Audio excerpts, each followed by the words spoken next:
multi-level marketing ini dalam mendongkrak perekonomian di Indonesia secara nasional. Pagi ini kita akan membahasnya langsung bersama dengan Ketua Umum Asosiasi Perusahaan Penjualan Langsung Indonesia atau AP2LI, Bapak Hendru Susanto. Selamat pagi, Pak Hendru. Selamat pagi, Mas Isin. Terima kasih sudah hadir, Pak Hendru.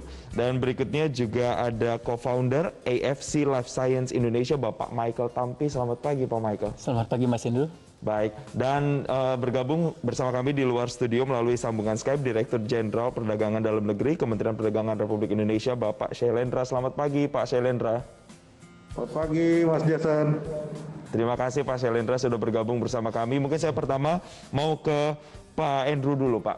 Berbicara soal industri multilevel marketing atau biasa dikenal masyarakat sebagai MLM. Bisa dijelaskan lagi, Pak, sebenarnya sejak kapan industri ini mulai masuk dan perkembangannya hingga saat ini di Indonesia pergerakannya seperti apa, Pak? Ya, Mas Jason, industri penjualan langsung itu sebenarnya sama seperti industri-industri yang lain di sektor perdagangan di Indonesia. Cuma memang industri kami memiliki keunikan tersendiri ya.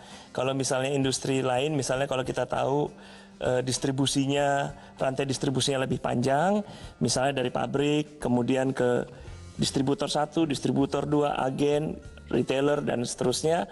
Tapi kalau di industri penjualan langsung itu rantainya lebih pendek.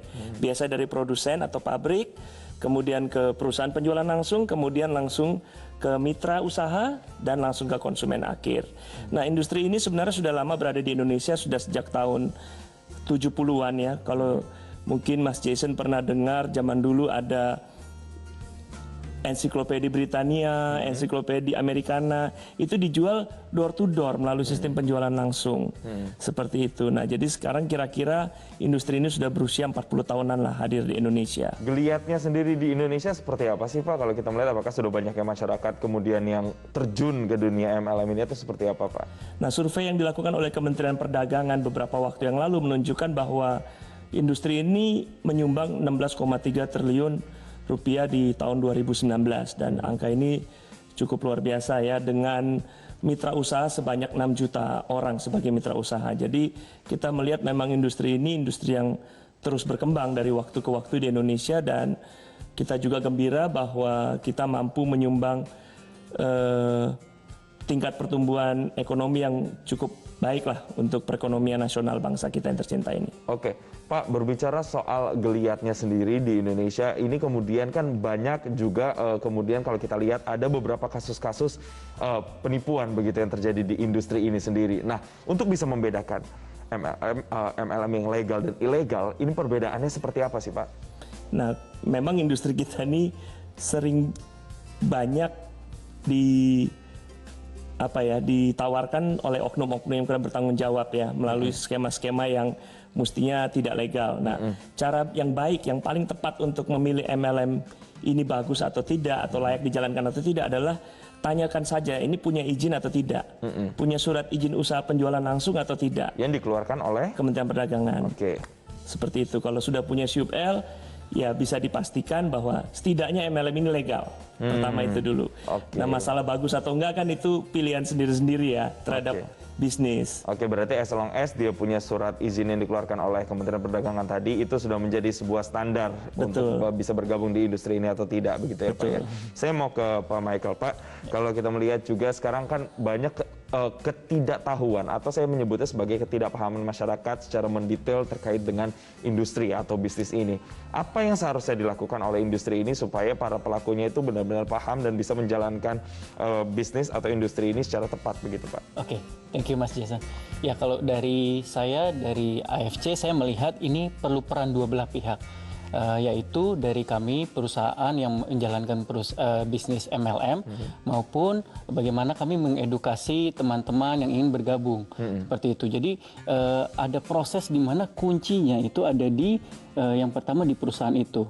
Ya, dia harus penuhin legalitasnya, dia harus penuhin kewajibannya sesuai dengan peraturan yang ada, kemudian baru menjalankan bisnisnya.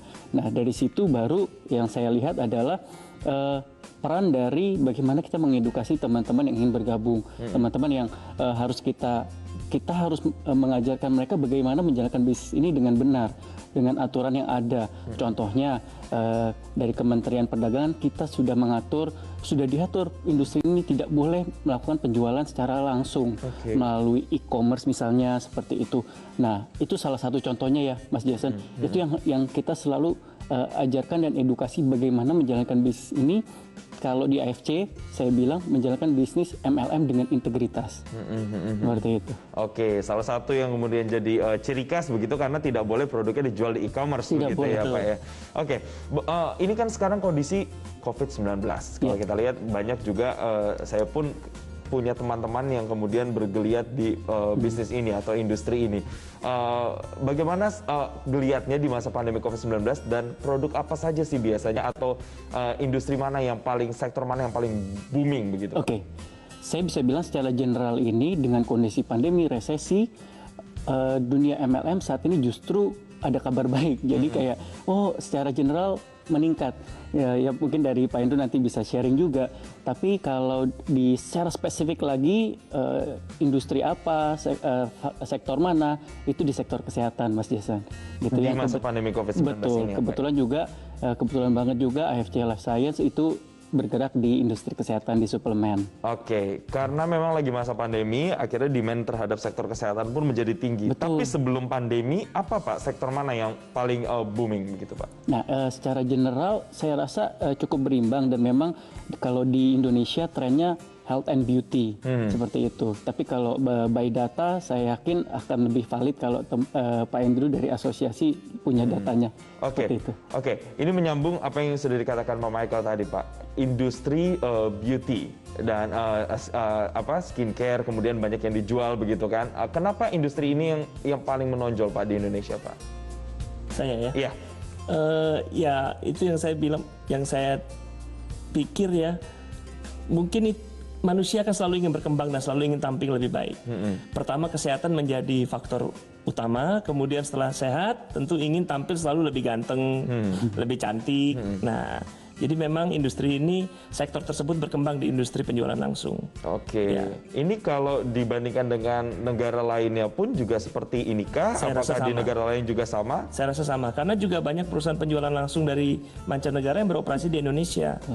Dan kita melihat selama ini bahwa fokus utamanya adalah sektor-sektor kecantikan dan kesehatan tersebut. Oke, baik. Saya mau nanti akan tanya setelah ini ke Pak Shailendra bagaimana dengan surat izin yang tadi Pak Edo sudah singgung sedikit terkait dengan legalitas untuk teman-teman yang ingin kemudian bergelut atau di industri ini seperti apa mekanismenya, tapi jangan dijawab sekarang Pak Shailendra, kita akan bahas usai jeda. Pembicaraan yang kemana-mana, kami kembali saat lagi.